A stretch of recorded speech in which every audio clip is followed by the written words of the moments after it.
கிறிஸ்துக்கள் மிகவும் பிரியமானவர்களே, கர்த்தராகிய இயேசு கிறிஸ்து நாமத்தினாலே உங்களை வாழ்த்துகிறேன்.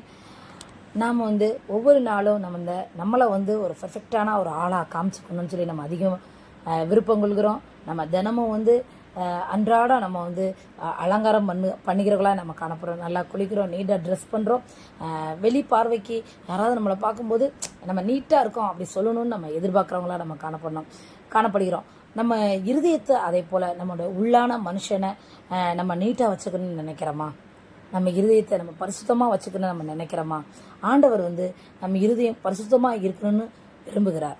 நம்ம பழைய பாட்டு காலத்துலலாம் நம்ம பரிசுத்தமாக இருக்கணும், நம்ம பாவம்லாம் மன்னிக்கப்படணும்னா என்ன செய்வாங்க? ஆசாரியன் ஆட்டை பழியிட்டு அந்த ஈசப்புன்னு ஒரு செடி இருக்கும், அந்த செடியினால் அந்த ரத்தத்தை தொட்டு எல்லார் மேலேயும் தெரிப்பாங்க. அப்போ பாவம் நிவர்த்தி ஆகுன்னு சொல்லிட்டு பழைய பாட்டில் எழுதப்பட்டு இருக்குது. ஆனால் நம்ம இப்போ புதிய பாட்டு காலத்தில் நம்ம வாழ்ந்துக்கிட்டு இருக்கோம்.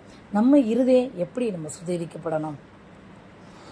சங்கீதக்காரன் சொல்லும்போது கூட சங்கீதம் 51:7 நீர் என்னை ஈசோப்பினால் சுத்திகரியும், அப்பொழுது நான் சுத்தமாவேன், என்னை கழுவீரலும், அப்பொழுது நான் உறைந்த மலையிலும் வெண்மையாவேன் என்று அவர் சொல்கிறார். நம்ம இருதயத்தை சுத்திகரிக்கிறவங்களா நம்ம காணப்படுறோமா? நம்ம எப்படி பண்ணணும்? ஒவ்வொரு நாளும் நம்ம ஜபத்தில் அமரும்போது, இயேசுவே உம்முடைய ரத்தத்தினால, நீர் எனக்காய் சிந்தின ரத்தத்தினால என் இருதயத்தை கழுவும், என் உள்ளான அவயங்கள் ஒவ்வொன்றையும் கழுவும் என்று நம்ம ஆண்டவர்கிட்ட கெஞ்சி கேட்குறவங்களாக காணப்படணும். ஒவ்வொரு நாளும் ஆண்டவர்கிட்ட நம்ம கழுவப்பட்ட வாழ்க்கை நமக்குள்ளே இருக்க வேண்டும். தினமும் நம்ம கழுவி சுத்திகரித்து கொண்டு தான் நம்ம வெளியே புறப்படுறவங்களாக காணப்படணும். சங்கீதக்காரன் சொன்னது போல, நீர் என்னை ஈசோப்பினால் கழுவீரலும், நான் அப்பொழுது சுத்தமாவேன் என்று அவர் சொல்கிறாரு. அதே போல் நம்ம ஒவ்வொரு நாளும் வெளிப்புறமாக நம்ம எப்படி சுத்தமாக இருக்கணும்னு நம்ம பிரயாசப்படுறோமோ விரும்புகிறோமோ, அதே போல் நம்ம உள்பகுதியும் நம்ம சுத்தமாக வைக்கணும்னு நம்ம விரும்பணும். ஒவ்வொரு நாளும் நம்ம அதை விரும்புகிறவங்களாக காணப்படணும். அப்போ தான் பரிசுத்த ஆவியானவர் நம்ம இதயத்தில் வாசம் பண்ணுவார்.